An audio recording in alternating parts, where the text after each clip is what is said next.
Ça qu'a fait, c'est Roland Blasé.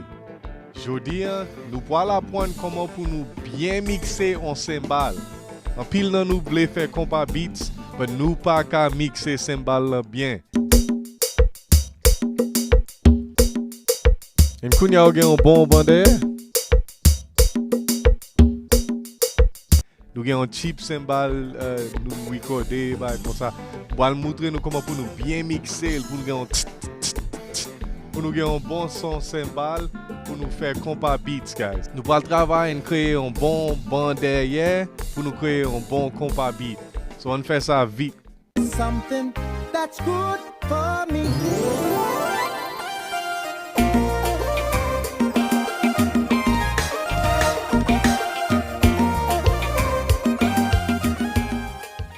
So, premier bagage nous allons faire.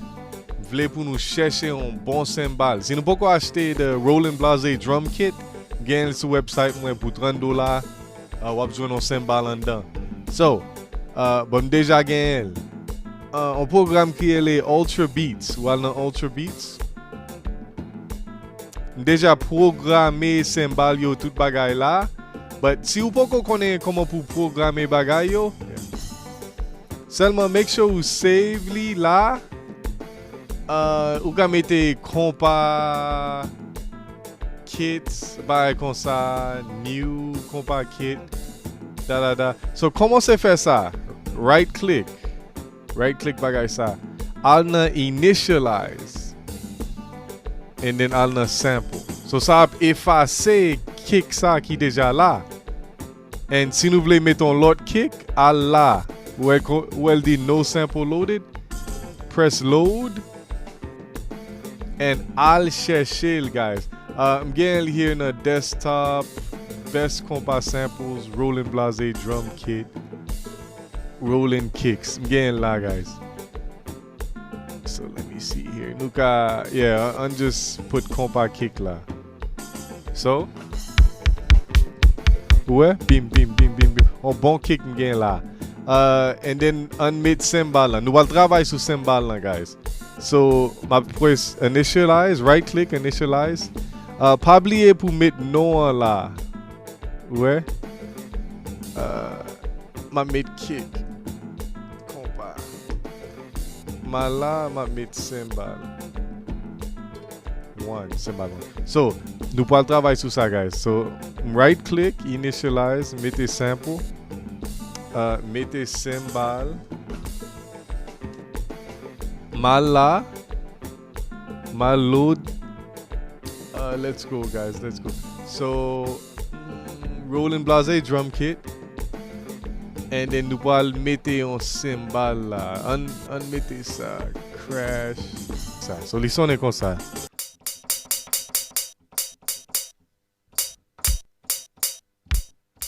So, on commence à faire beat là, guys. So, on fait sous 90 BPM. Nous allons bien mixer cymbal ça, guys.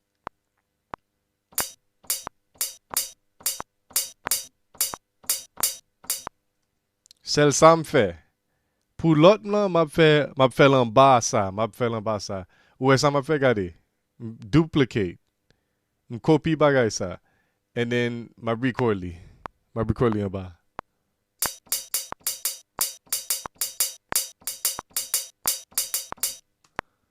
Ouais, bon montrer nous ça me fait là.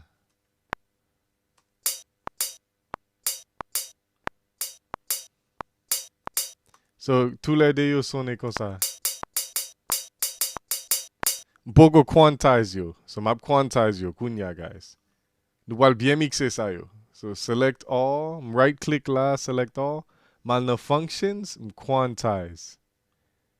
Mal là, double click là.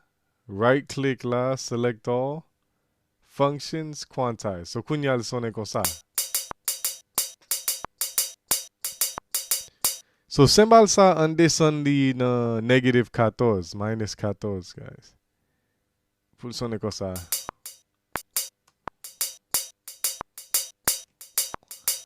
Ok, so pour nous bien mixer ça, je voulais pour nous mettre quelques plugins là. So, al na EQ kunya, EQ.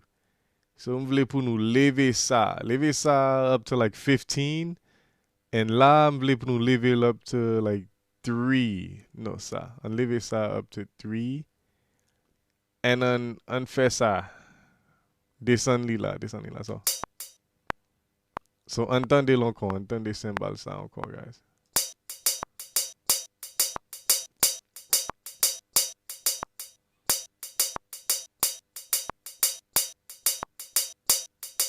Yeah, ça fait le son un peu bon, là, on mette EQ ça sur lui.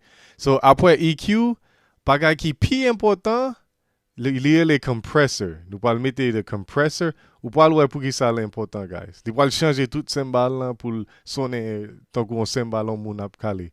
So, on a compressor là. The threshold, on a -15. The ni, on a 1. Allez sur numéro 1. Moins 4, -15 là. Pour ratio, m'vle pour nous al na 2.9. Al na 2.9, guys. And là où attack quitte sous 15. And pour release, al na 30. Al na 30, guys. So bagay ki, so unware. Bagay ki pi important, c'est make-up. Ou pas l'ouè pour qui ça. So quitte le jouer. So on descend make-up. Ou un cymbal son un peu cheap. Dans un moutel. C'est là, c'est fausse cymbal là. Pour faire cymbal là sonner réel.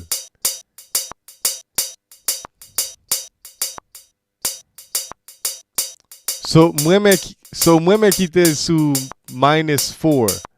-4, guys.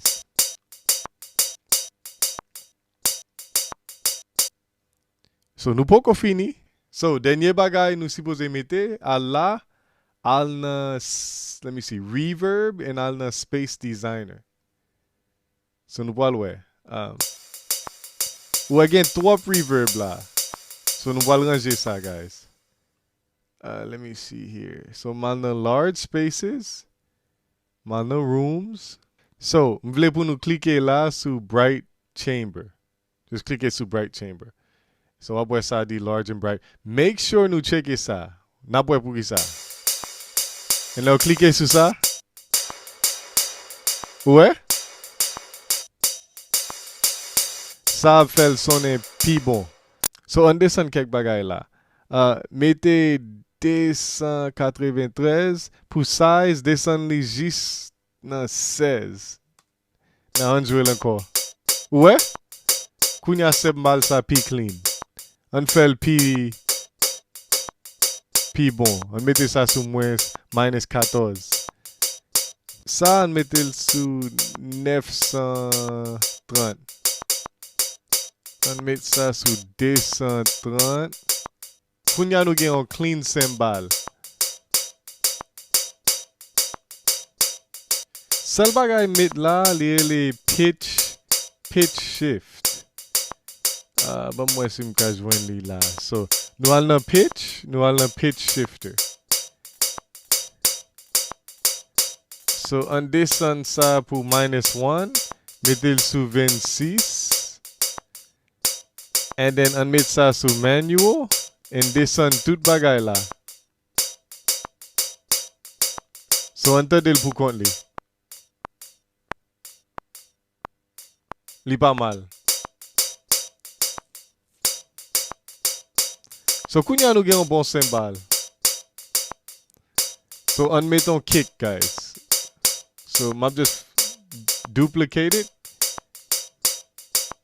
Ça m'a pris les cymbal too.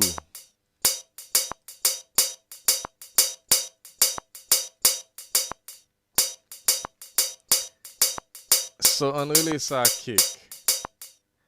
So, on retire by ça, souris. So, kick là, nous te mettons le sous dos. So, on lève ça encore.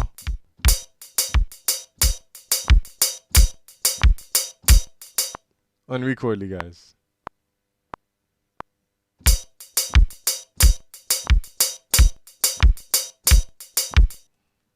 So, kounya nous ka quantize. On right click, select all.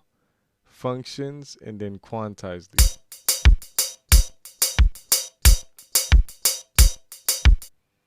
Ok, si nou vle nou ka met ton EQ pou kick la, retire highs sou li, and an descend li. Ok, so an kreye on lot bagay la. So, nou pal nan ultra beat.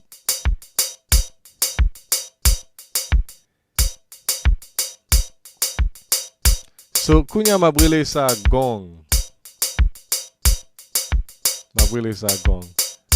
En nou ka fe an lot bagay en rele tambou. Tambou. So, wal klike sou sa. Kounya nou pal chèche un bon tambou. So, an metel sou D. An metel sou D. So, right click, initialize, sample. En nou al la pou load the sample.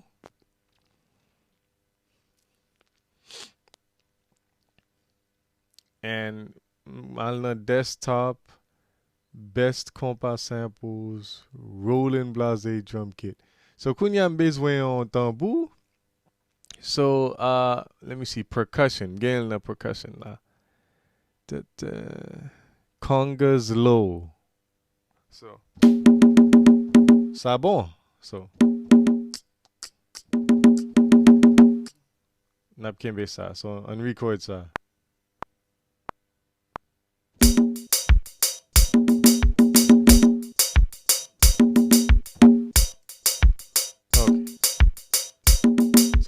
Kounya an quantize li pou ka komanse sou 0. Quantize, ok. En map desan li. Sel bagay nou magge se gong la. So, sou gong la, boal nan ultra beat anko. So, de bagay nan bezwen se gong la avek floor tom. So, m'bliye chanje non sa, so on fè sa kounya. Sa se yon tambou. Sa li pou al gong. So an chèche yon gong pou sa.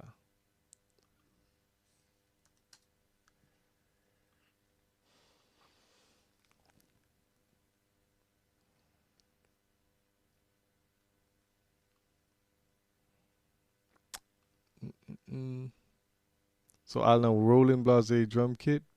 Percussion. Gen under cowbell.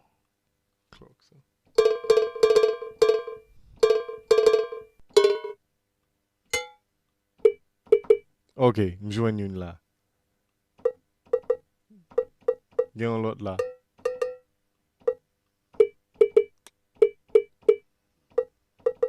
En nou ka mixe sa yo si nou vle. So. And then while duplicate it, while fè on floor tom. Floor tom la. So unmute floor tom nan la. So right click, initialize sample. Floor tom. Unchèche floor tom nan la. Ok, mjwen yon. So.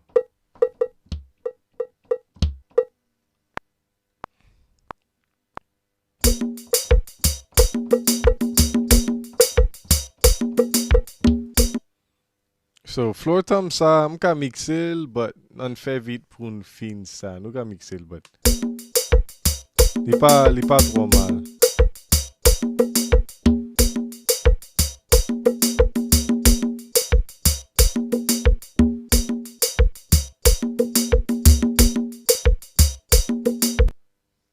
So, kounya nou gen floor tom.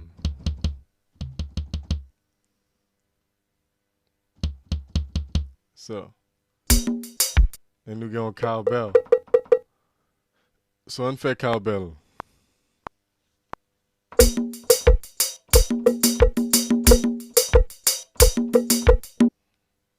So, kounya nou pal quantize sa. Right click, select all, quantize.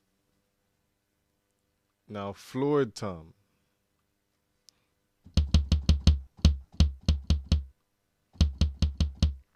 An mixe sa.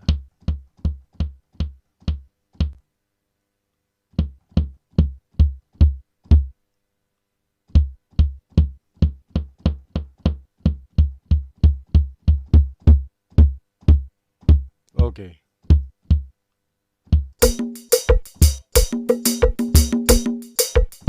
And this one gong la. So kunya floor tom la bezwen ti reverb, on ti reverb. On met ton ti reverb sou li, guys. Space designer.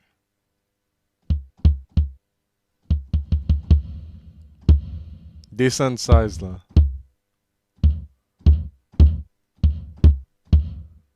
Mettez size là sous 20. Mettez-le sous 15. Kounya ou katandel.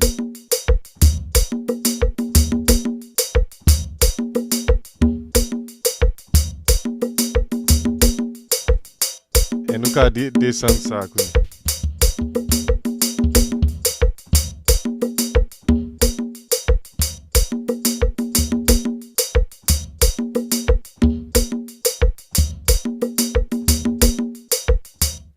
Okay.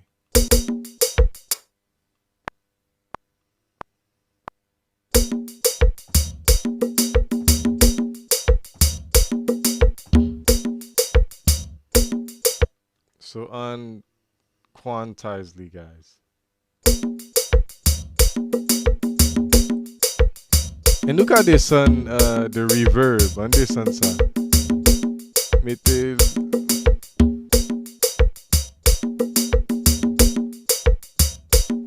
ça sous minus 40.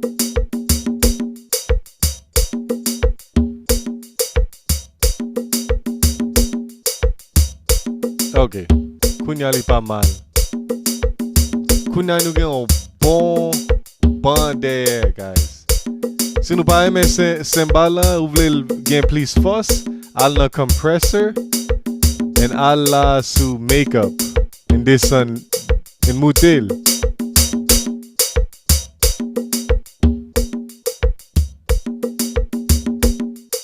Ou ka descend li, and ou ka moutel.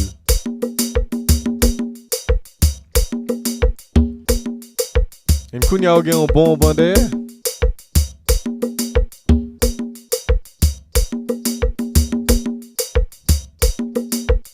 Pa bliye, guys, si nou bezwen leson yo online sou Zoom, mka moutre nou nepot bagay nou bezwen, just al nan kompakeyboardschool.com ou ekri an ba video sa wap jwen mwen. This is Roland Blase, signing out. Something that's good for me.